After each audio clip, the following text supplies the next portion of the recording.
Hey, it's Matt Pinfield, and it's KLOS New and Approved. And my guests are Perry Farrell and Taylor Hawkins. And we're talking about this great new track that they put together called Men. Guys, welcome to the show. It's so good to see you. Hi. Always so good to catch up with you guys. I have seen you guys during the pandemic, which is great. I worked with both of you on that Bowie celebration, which was really cool. And I've actually been down to your house, Perry, which was great. I got to come down there and work on the box set stuff with you. So, it's not like I've been away from you guys that long, which is a good thing. But I'm really excited about this project. It's amazing. I was hearing about it for a while. I want to explain it to everyone. Now, you got together with, the two of you worked on this song together and then got some help from friends like Elliot Easton. But I'd like you to maybe more explain to me how it took place. So Perry, start by telling me about that. Taylor and I are best buds, and we like writing music together because we're just so passionate about music. He's writing songs every day. I'm writing songs every day. So we thought we would combine forces. We had a friend, I cannot tell you his name, but he's in the music industry. One of the great, musicians, standing musicians on earth. And he's going through a very rough patch with his wife, honestly. And we wanted to help him out by writing a song about him. It was Taylor's idea to write a song. Taylor said it's something about, we got to mend his broken heart. So he came over with an acoustic guitar, and we sat in this very room here, and we hashed it out.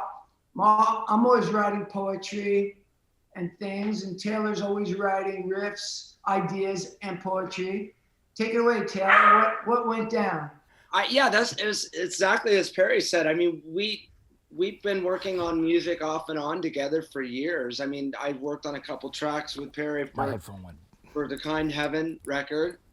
And, and whenever we got ideas, we're just friends that like to share each other's ideas. And sometimes if I have something that I think Perry will like, or vice versa, and Perry's working on something and he needs some spastic drumming and some spastic guitar playing for it, I'm here for him. And we just love each other as friends. And I look up to him so much as a musician.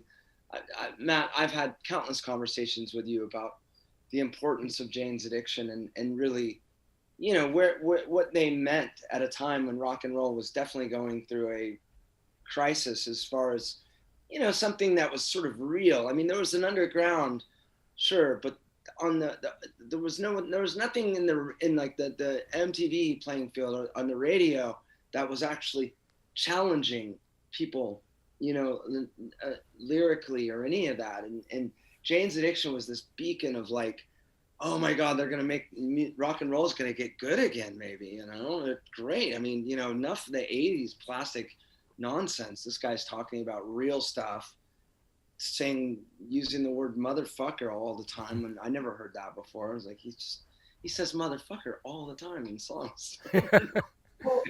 But it rolls right off my tongue, man. Yeah, when Triple X album came out, you knew something was brewing, which was really cool, And absolutely. It was really the mix of that. So, anyways, through the year, I've been stalking Perry since I've been, in the music business for real, and made him become my friend eventually. I just made you, basically. Sorry. Hey, man. Congratulations. Foo Fighters, Taylor Hawkins, inducted into the Rock and Roll Hall of Fame right there. Yeah. Hey, Taylor, I know you knew it was coming, so I've got to ask you, it's so great. We're really happy to see you get in the Rock and Roll Hall of Fame. And, I know Jane's Addiction will be eventually there as well because they deserve to be in a huge way. I know how much you and I have had this conversation so many times, as you mentioned before, Taylor, about how important Jane's Addiction were, how they really were the band that knocked down the door. And that's, you said it. Absolutely. Morello said it. We've all said it, which is, it definitely set the stage for everything to come.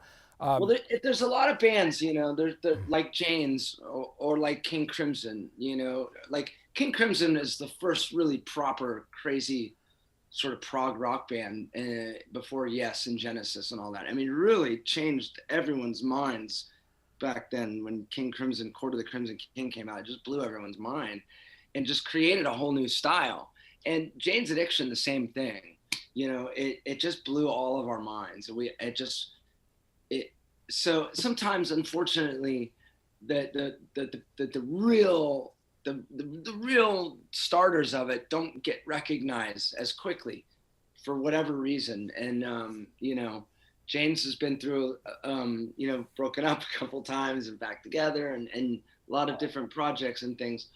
So, you know, and the Foo Fighters have just fucking just kept going, obviously, without stopping, which is probably one of the reasons we got there now. And I'm very thankful for all of it. But I would like to share it with Jane's Addiction and King Crimson, if that's okay, for now, until they get theirs, which they should and will, I'm sure. Hey, I love you. Hey, but let's get back onto the song. Yeah. Because Indeed. it's super interesting what we're doing these days. You know, COVID kind of brought it onto us.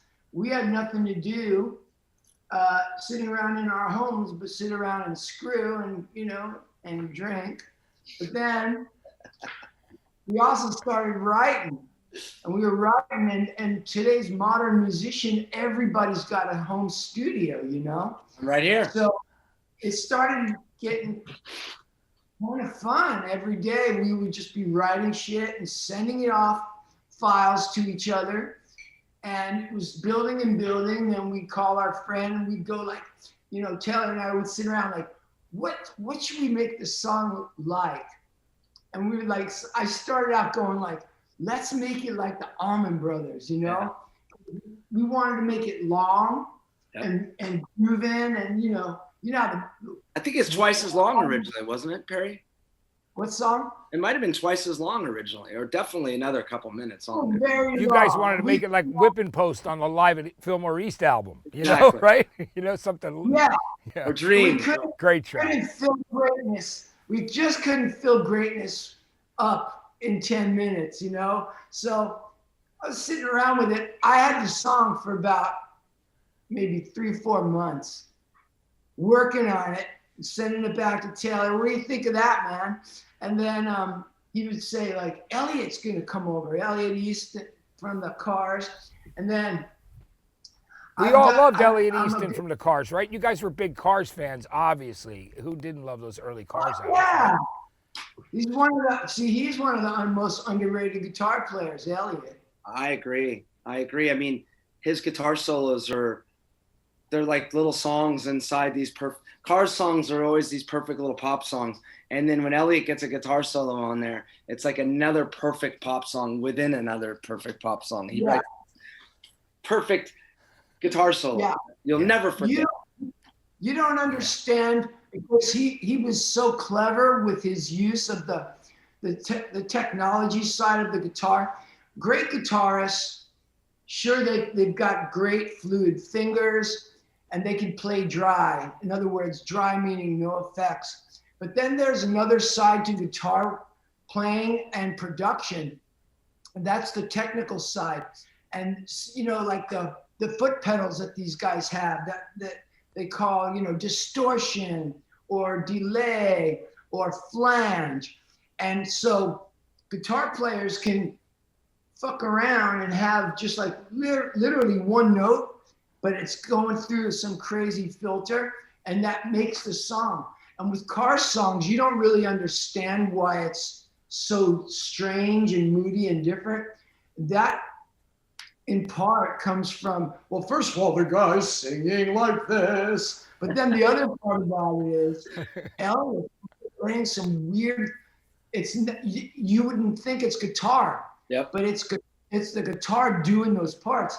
So we got Elliot to come in, except we asked Elliot to play like Dwayne Allman. He's like, why would I do that? And we were going, because we wanted to sound like the Allman Brothers. Anyway, We couldn't get to do it. So we did it our way. It came out really so good. I'm very proud of the track. And then I have a friend in Bon Jovi, David Bryan. He's the keyboard player. Yeah. And Dave. I was going to say, I used to stay at Dave's house on the Jersey Shore. So I've known him forever because I'm from Jersey. Right. Yeah. I would stay at his beach house quite often when I was trying to get away from an ex of mine. It was pretty crazy. He was telling me stories like taking out his garbage and then meeting up with Bruce Springsteen out by the trash. And then Bruce didn't want to like talk to him. He was too good to talk to him or something. Oh. I don't know. So tell me about your friendship with Dave Bryan and Dave on there, because Dave's got that history of doing like Broadway. He won like 7 Tonys. He's like outside of Bon Jovi. Yeah. He's got all that stuff. Yeah, no. He aside from the great accomplishments of Bon Jovi, then he writes. He's a Juilliard graduate, and then he has written 3 Broadway plays, amongst currently running. When COVID happened was Diana. Yeah. And then it was such a good play that they decided to make it a virtual Broadway play, which they did, and that was successful too. So anyway, but he's a really sweet man and a great musician. And so I just love the idea of flipping him tracks and saying, man, what would you do here? Because I know, a cat that's got that much knowledge will put in these just really interesting, thoughtful parts, which he's done. Now I've got him, I'm always like flipping him tracks, like, hey, David. Yeah. And he's so sweet. He's like, comes back. He calls me Mashbuka, which means family. He's always going like, Mashbuka, of course. Yeah. This and that. So it's really fun. We're all like talking to each other, about the tracks and doing press for it. And back to the song. So the song, we started out writing about our great friend, and it was about mending his broken heart. He's this cool dude, man. He's a great musician, but he's also an ass kicker. And like he went out, he was getting wild and out of hand, drinking too much, which you tend to do when you're sad, But I think he's reeling in now. It's tough because COVID hits, he loses his wife, and that I'm going to assume his kid's going to go out the door with the wife. So he's going to be sad and bummed. But he did come out and see us during COVID and visit us. So we really wanted that song to come out and mend his broken heart. But then we were looking at the world every day on the news, and we're just getting like, man, we want to write the song for even more than just our friend. We want the whole world to mend from the song. So we made it kind of like an ass kicker song in parts, but also the kind of song where you could sit with your friend at a bar, like throw a couple of slugs in the jukebox and hear the song and fucking say, you know what, I'm going to be all right.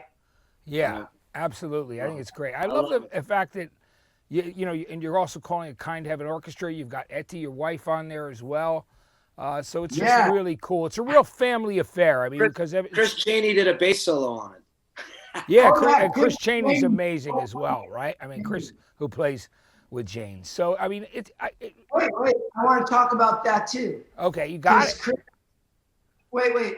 Matt, I got to tell you about the bass solo. Okay, tell me about it. The bass solo is almost the best part of this song.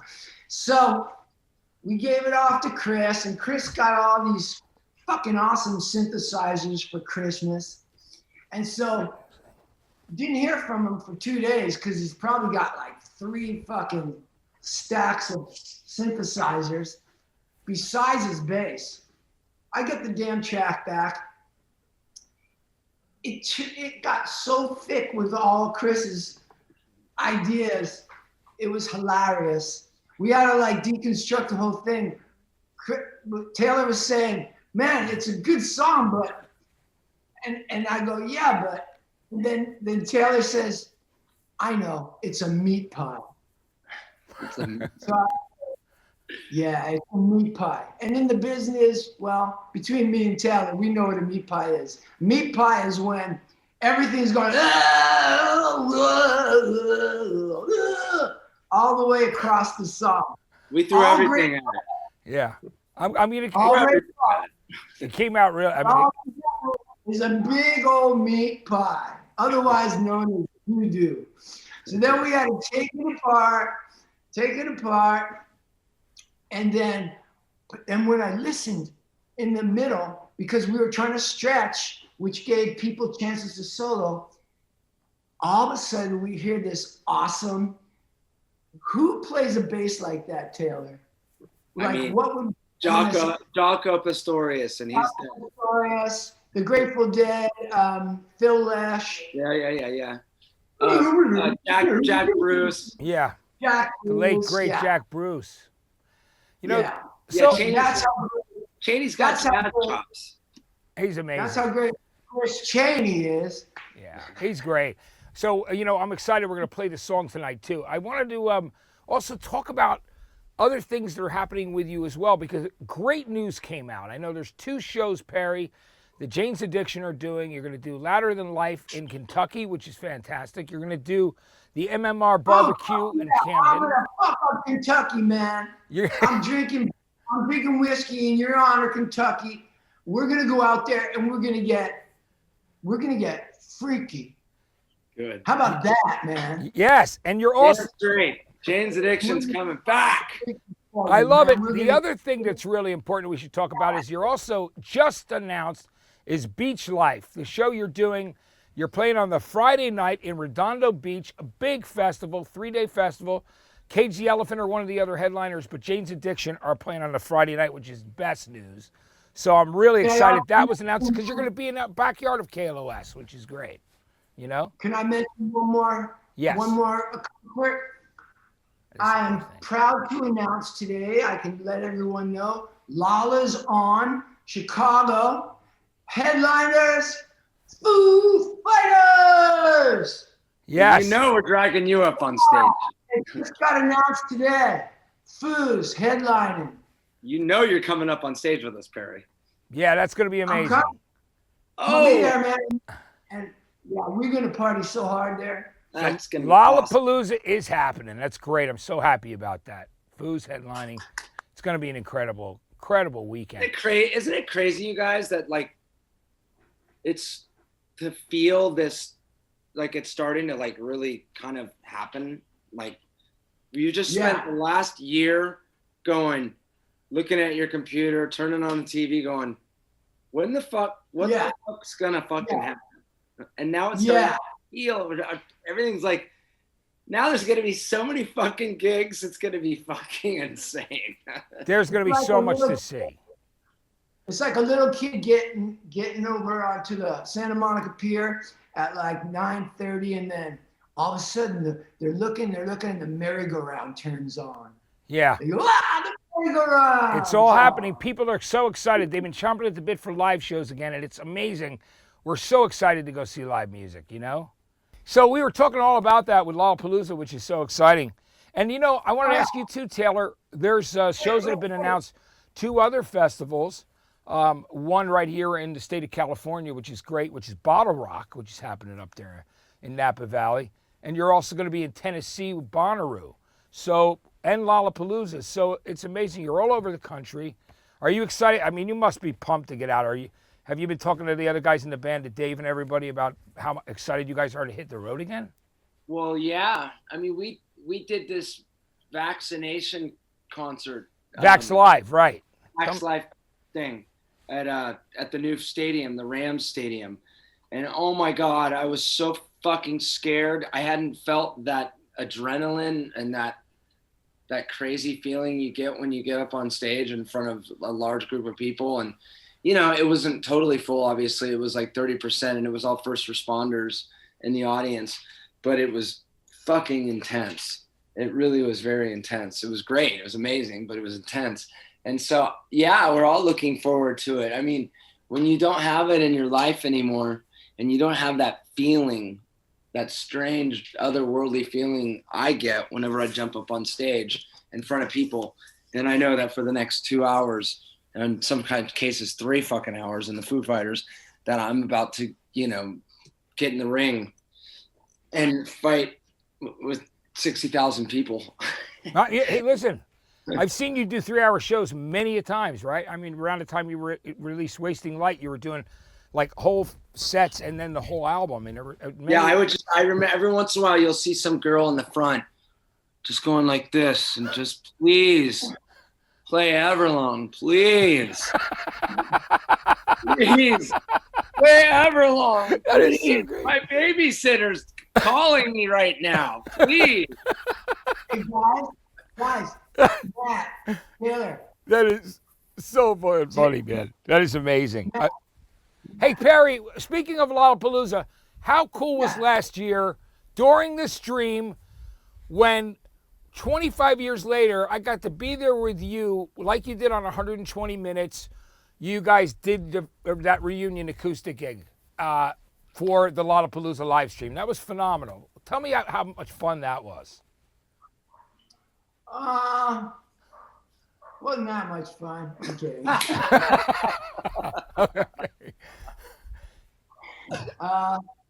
You know, I honestly can't remember. Yeah. But I wanted to ask a question. Yeah. It was fun. Well, it was fun for me. I had a great time. I had a great time. That's it's all worth it. It absolutely is. It's really amazing. I wanted to ask you a question. You asked me who's on, and I said the Foo Fighters and then Kendrick Lamar. Yeah. Right. Journey is also on the bill. Who? Journey? Journey. Shut the fuck up, Perry. Journey is on the bill at Lollapalooza. I'm going to tell you right now. They're yeah, it's with the new singer though, not Steve Perry. Fucking though, right? kidding. I know you're kidding.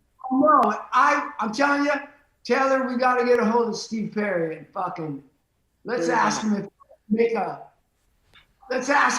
do it for fucking Lollapalooza. Come on. Oh, I know where he is. I know how to reach him. Are you serious, Perry? Well, they're gonna be great. But I thought he can sing really well, that fella who replaced him. But do you know Steve? I do know him. I mean, I do know him, and I know how to get in touch with him too. I met him before. He's a really interesting guy. He's great. Well, look, when he told me how scared he was the first time he went on stage after 27 years, some crazy amount of time. So the first thing he did live was he got on stage with that band Eels, and he did that song "It's a Motherfucker," which was like this great ballad that they wrote, and then they forced him to do, like they talked him into doing "Lovin', Touchin', Squeezin'" and things like that. But yeah. Oh, yeah, I love it, and touching the squeeze. So it's pretty amazing. Squeezing each other. Yeah, that's great. He's awesome man. He's got something. He's you know. Yeah, I mean, I've got to ask you. So Perry, when Janes go out again, is it going to be? You've always had such great spectacles. We've done, you know, I've seen you so many times. What's the live show going to be like this time? Are you still figuring that out? Live show? Yeah. Oh, I've got to figure it out. I'm going to blow your mind, or I won't show up. Yeah, okay. So in other words, it's going to be a real show, which is great. You got it. That's what I'm telling you. Kentucky, you just wait. Yeah. Well, I want to say we can't wait to see you here at Redondo Beach because it's going to be, you know. Oh, I'm going to be there for that. I'm going to go down to Redondo Beach. You know, I was once back in the 70s, late 70s, might have been in the early 80s. I was a busboy on Redondo Beach Pier. And that, did you know that? You didn't know that, Taylor? No. Yeah. Chart House. Is it still there? Does anybody know? I think it's still, might still be there. I know they had one down in Orange County. I got crazy stories from that place. Tell us that story. I want to hear about it. One story? Yeah. You want to hear one Perry? story? Yes. Perry, tell us a Jane's addiction story. Way before James. So I want to hear this story. I want to hear this. I was running away. I was living in my car with this girl. This girl, I loved her. It was my first girl that I ever lived with. I've counted. I've lived with 4 women in my life. I always like to be with a woman. I'm like a one-woman man. I'm a devoted dude to my women. But anyway, my women, I was a busboy.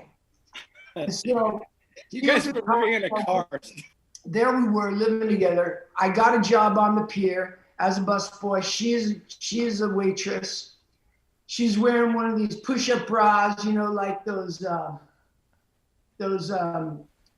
milk ladies from Amsterdam, you know, those Dutch push-up bra things with the big square low collar.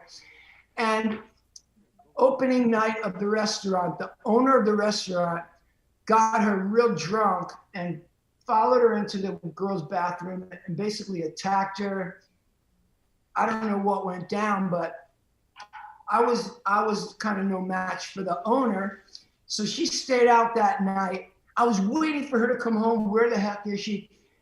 I hear a car pull up, open the door, close the door and fly off. I open the door. There she is sitting on my doorstep, drunk as hell, with a goofy grin on her face, and her bra's missing.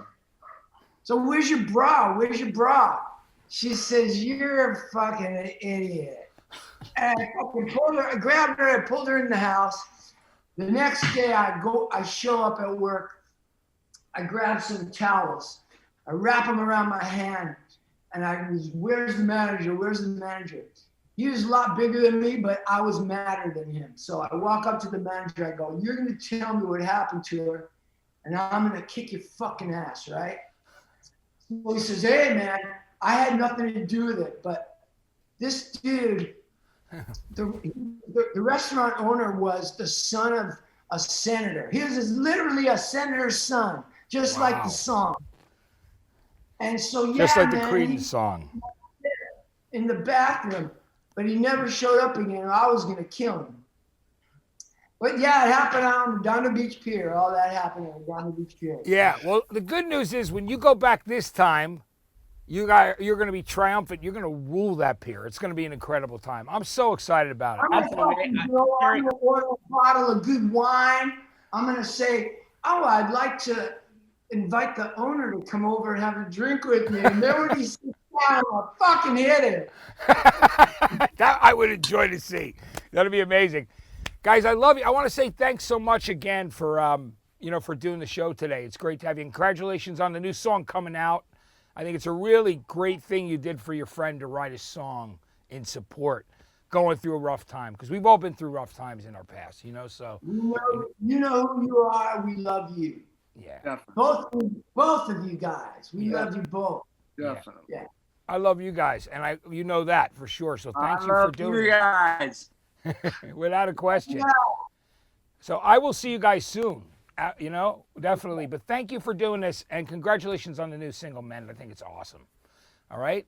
Thanks, Matt. So, thanks a lot, Perry. Taylor, thanks again, too. And we'll speak to you guys soon, all right? All right. Thanks for checking in.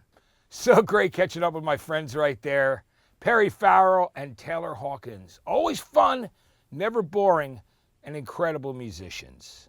The record is called Mend, from Perry Farrell and the Kind Heaven Orchestra, with some help from Taylor Hawkins, Elliot Easton of the Cars, and Dave Bryan of Bon Jovi. I'm Matt Pinfield.